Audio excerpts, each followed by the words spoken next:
What's up? What's good? What's poppin'? What's cracking? What's percolating? What's really good in the hood? It's your man Theo Butler. And yes, it's Monday. It's a great day and everything like that. If you know me, growing, sharing is caring. Yeah, come on, like, share, subscribe, leave a comment, leave a constructive comment. Come on, if you like, hit the like button. If you don't like, hit the don't like button. Yeah, we still talking about John Gruden though. Why John Gruden's comments about DeMar Smith and his conduct after the email was released. Why is this concerning? It's disconcerting for a couple of reasons. John Gruden is a NFL head coach. He makes a lot of money. John Gruden, when it's all said and done, he has one Super Bowl on his resume. There are a lot of other coaches, whether they be assistant coaches, whether they be coaches of color or coaches that look like John Gruden, that should have got that job before John Gruden did. John Gruden gets to the Raiders and he summarily dismisses DeMarcus King.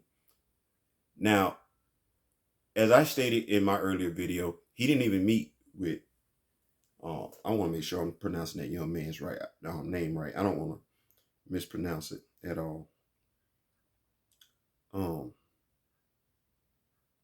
Yeah, Marquette King. I'm sorry, Marquette King.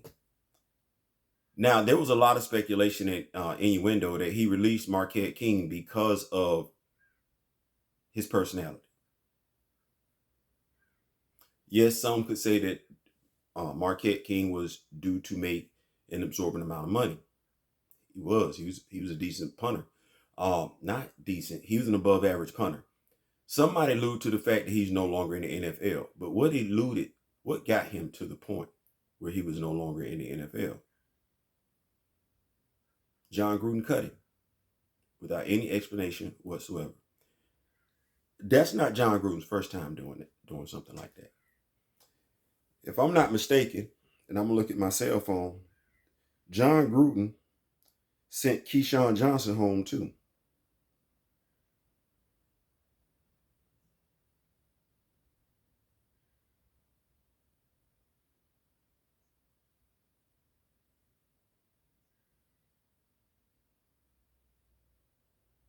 Yep, October 20th, 2011.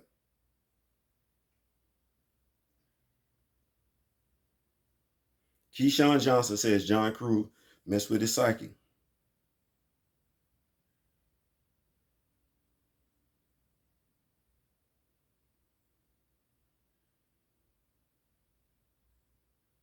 John Gruden became Johnson's head coach in 2002 when he took the Bucs job and they won a Super Bowl.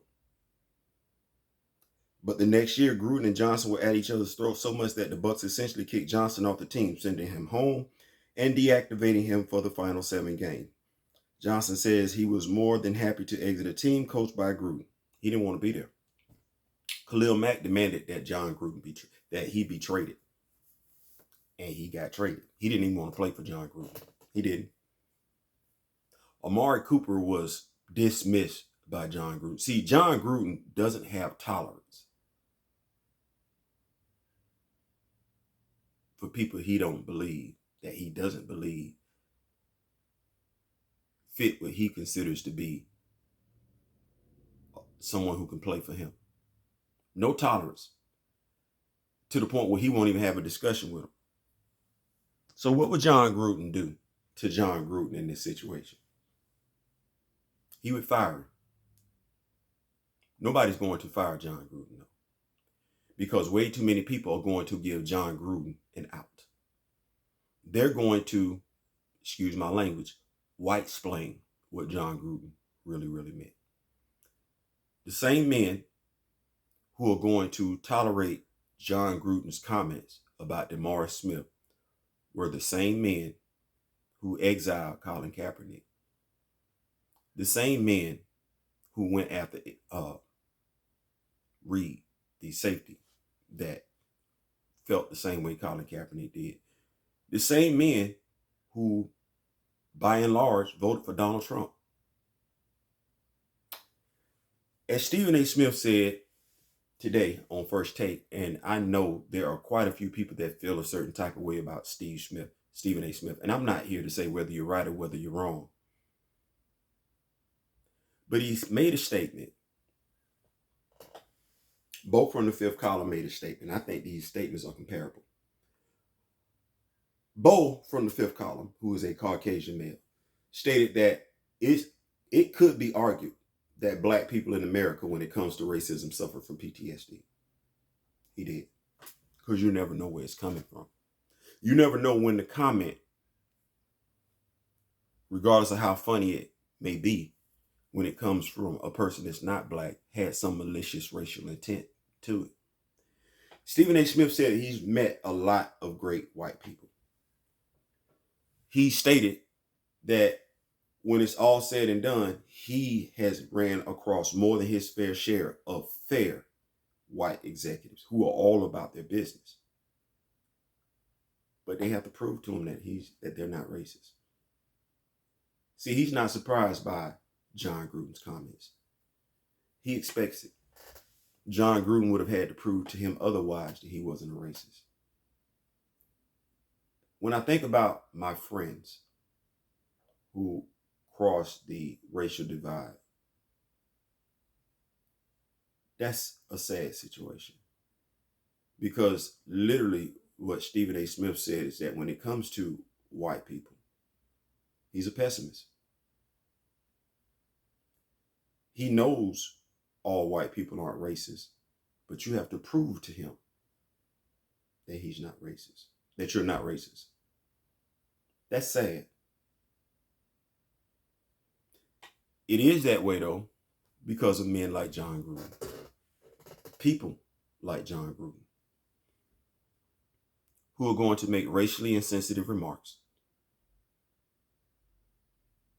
and they aren't going to want to deal with the fallout from it, which is crazy, because Colin Kaepernick is still dealing with the fallout from his stance. Urban Meyer, and I'm just going down the list right now. Shahid Khan, you should let Urban Meyer go, as I alluded to in the earlier video. But you won't. You don't want to. Because there's something inside of you that says someone who looks like Urban Meyer, John Gruden, deserves the benefit of the doubt in ways in which someone who looks like Colin Kaepernick won't. Someone like Amari Cooper won't. Someone like Marquette King won't. Unless they prove themselves highly, highly valuable to you, i.e. Khalil Mack. Then the only thing they can do is, if they know that the coach that they're playing for, and if Khalil Mack has the type of morals that he's showing, he wasn't going to play for John Gruden. He would have rather left the NFL than play for John Gruden.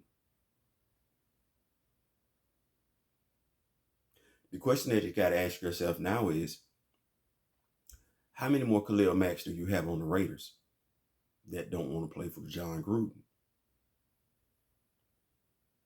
John Gruden has a long contract, a lengthy contract with a lot of money tied up in it.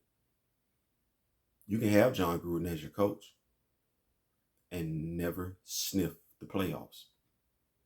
You're going to add to his legacy, but you aren't going to add anything to the Raiders' legacy.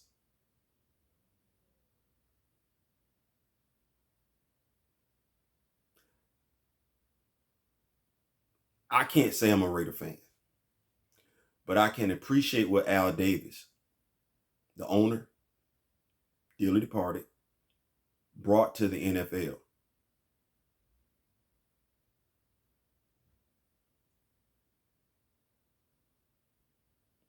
Al Davis had his ways. I can't remember any Raider player having an issue. And if I'm missing something, y'all who follow football, definitely come on this video, come in the comment section, let me know. But I can't remember any player,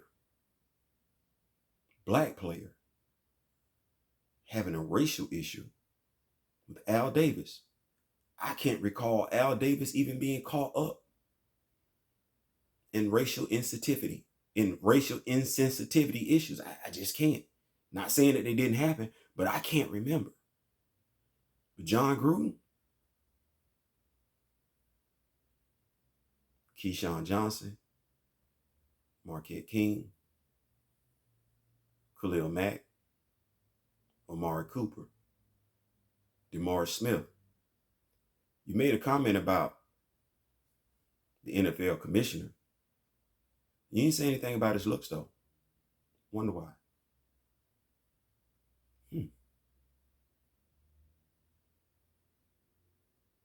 We can solve the problem of racism. We really, really can. We just have to stop making excuses for people like John Gruden. I'm a firm believer. Before it gets to be a mountain, i.e. that problem, you need to do something about it when it's just an anthill. I ain't saying, I'm just saying. Peace.